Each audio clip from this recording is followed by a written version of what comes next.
Chào bạn, khi miền Việt Bản này, Israel và Mỹ vừa mới tấn công Iran, lãnh đạo tối cao Iran Khamenei vừa mới bị bom chết.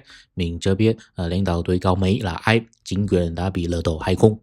Bây giờ mình muốn bàn luận về Iran, có lẽ sẽ có vẻ lỗi thời, nhưng mình không muốn bàn luận những sự việc cụ thể đang diễn ra. Vì thật ra những việc đó chỉ có những người nắm bắt tình báo tuyệt mật mới biết. Bất cứ YouTuber nào bàn luận đều là vô nghĩa. Cái mà mình muốn bàn luận là sau khi chế độ Iran thay đổi rồi, tình hình tương lai sẽ ra sao. Đó là điều ngay cả người có tình báo tuyệt mật cũng không nhất định biết, vì kế hoạch luôn không bắt kịp thực tế. Cùng với người thông thạo chính trị học, ví dụ như mình, thì có thể xuất phát từ logic lý luận để trước tiên suy đoán những tình huống đại khái sẽ xảy ra, khó tránh khỏi. Đối với có lẽ nghe hay vớ vẩn, mình xin giải thích một điều.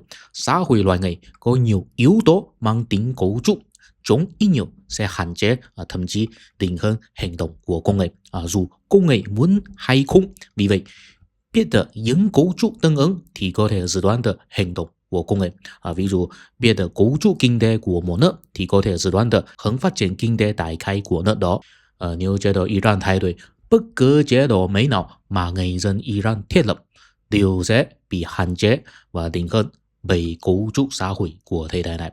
Tức là nhất định phải giúp ích cho phát triển kinh tế. Và xin đề nghị chế độ thần quyền Iran chỉ quan tâm tôn giáo mà không quan tâm kinh tế. Nội dung tiếp theo về Iran đều tham khảo từ sách lịch sử Iran hiện đại của Evan Abrahamian.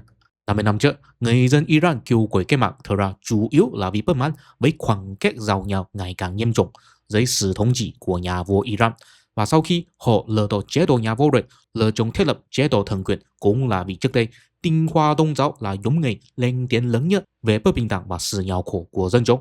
Cho nên được người dân tin tưởng lãnh đạo nhà nước với kỳ vọng sẽ xây dựng một môi trường công bằng, chính nghĩa cho phát triển kinh tế. Sau đó, nhà nước Iran quốc hiệu hóa nhiều doanh nghiệp, đuổi nhiều nhà đầu tư nước ngoài, cung cấp nhiều phúc lợi, cũng thực sự thực hiện bình đẳng ở mức độ nào đó. Nhưng cả nước lại nghèo hơn, và giống như Việt Nam và Trung Quốc, Iran cũng muốn cải cách đổi mới. Vào tháng 7 năm 1989, sau khi chiến tranh Iran-Iraq kết thúc một năm, lãnh đạo tối cao sáng lập chế độ thần quyền Khomeini vừa mới qua đời 7 tuần. Đệ tử của ông là Khamenei vừa mới kết thúc, tức là lãnh đạo tối cao vừa mới bị bom chết đó. Lên chương trình truyền hình phát biểu rằng Hồi giáo không phải chủ nghĩa cộng sản luôn ủng hộ tài sản tư nhân.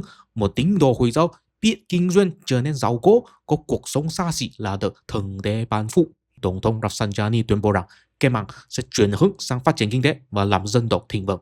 Iran sẵn sàng chào đón nhà đầu tư nước ngoài, đáng tiếc là không có mấy hưởng ứng. Năm 1997, Tổng thống Mỹ Khatami nhậm chức có thái độ nhẹ nhàng hơn, kêu gọi phát triển xã hội dân sự chữa bệnh kinh tế, thậm chí nói rằng mục tiêu cách mạng Iran không khác biệt nhiều so với văn minh phương Tây. Cũng vì muốn thực hiện dân chủ, mặc dù Iran có đưa ra nhiều cải cách tự do hóa, thậm chí cố gắng bình thường hóa quan hệ với Mỹ.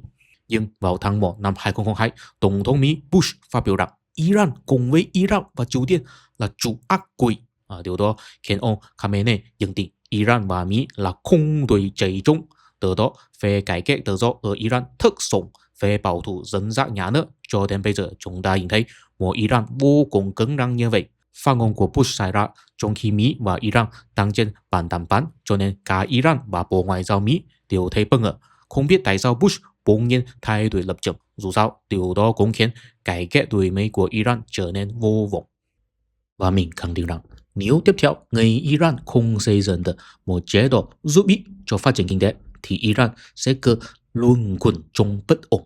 Nếu chúng ta tin rằng con người có lý trí thì có thể dự đoán rằng người dân Iran sẽ đi theo hướng cố gắng xây dựng một chế độ giúp ích cho phát triển kinh tế. Lịch sử trong 500 năm gần đây cho thấy chế độ dân chủ trung lưu giúp ích nhất cho phát triển kinh tế. Vì vậy, có thể dự đoán rằng nếu chế độ thần quyền Iran sụp đổ, người dân Iran sẽ mong chờ một dân chủ trung lưu xuất hiện. Từ đó, họ sẽ có hành động tương ứng để thực hiện điều đó. Khả năng cao nhất là chào đón hoàng tử lưu vong về nước, thành lập chính quyền có Mỹ chống lực. Tiếp theo, xin nghe mình từng bước phân tích.